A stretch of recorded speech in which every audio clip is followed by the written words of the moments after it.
had just finished my usual morning routine of nude funkercise, fired up the Barcalounger, grabbed a quick bite to eat, and prepared to watch some serious tube. Little did I know, my snack was sent by Rez. Hello and welcome to this week's Battle of the Ports, where we are taking a look at Crystal Dynamics' 1995 3DO game, GEX. GEX was created by Lyle Hall in 1993, shortly after he had joined Crystal Dynamics, and initially followed a movie stuntman named GEX, before being retooled at the advisory of lead programmer Gravis Travis. The game's lead character was intended as a mascot for the developer, who could rival the likes of other immensely popular platform characters such as Mario and Sonic. Yeah, right. GEX does not have the appeal of those characters.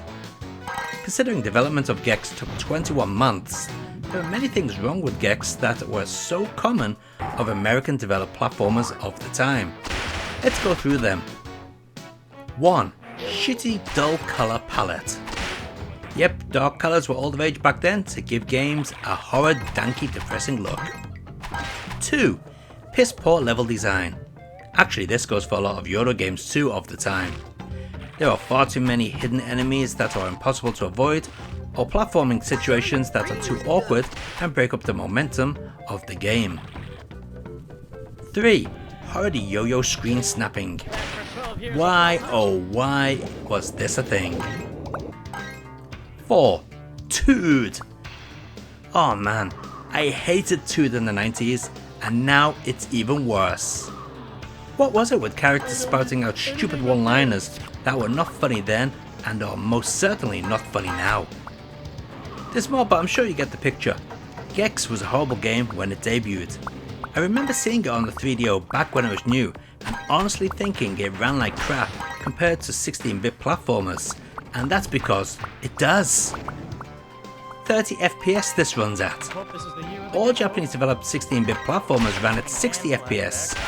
So yeah, even before being an SPS snub was a thing, people noticed that this game was not running correctly.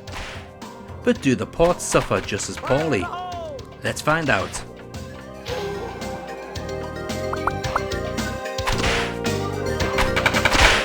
Fire in the hole! I hope this is the year of the gecko. Yes, I'm here to pick up my laundry.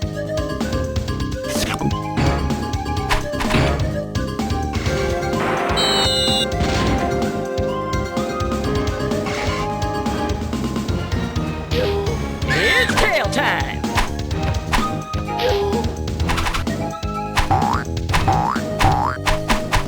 I think you dropped something.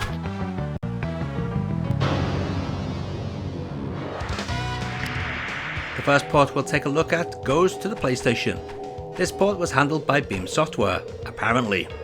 Now Beam Software are not known for being great developers, however, they've managed to polish this turd quite well.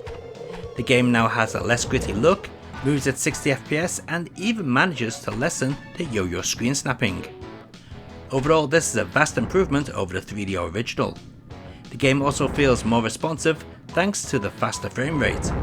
Don't get me wrong though, I'm not saying GEX on the PlayStation is a great game, but it's vastly better than what 3D owners had to put up with.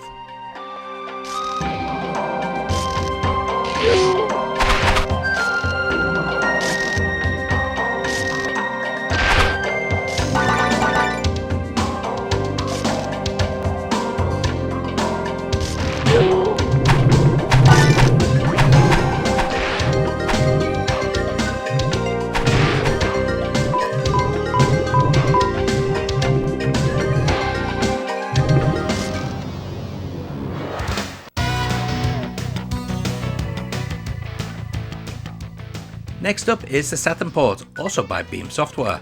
However, Beam Software have been rather lazy here, opting to use a poor mesh effect where some transparency should be. I don't know why they opted to do this for some and not all. In fact, why do it at all? Leave the sprite solid if you can't be bothered to do it correctly. Anyway, besides that, this is identical to the PlayStation version, minus all the loading screens.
On November 7th, 1996, Keen Software Development Corporation ported GEX to Windows, and I have to say, they've done a fantastic job.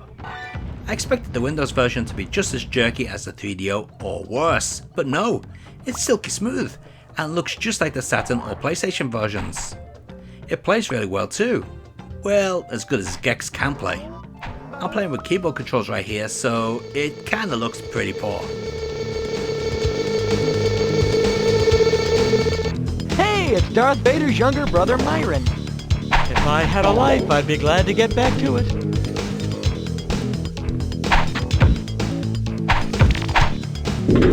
Heavens to the big kahuna!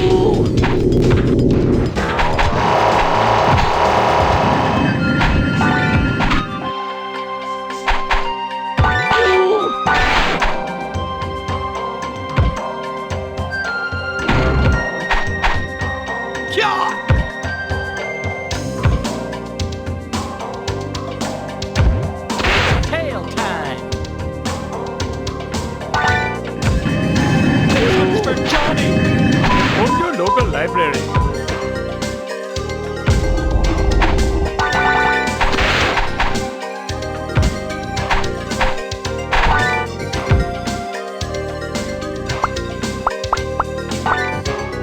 I'm hungry, damn it!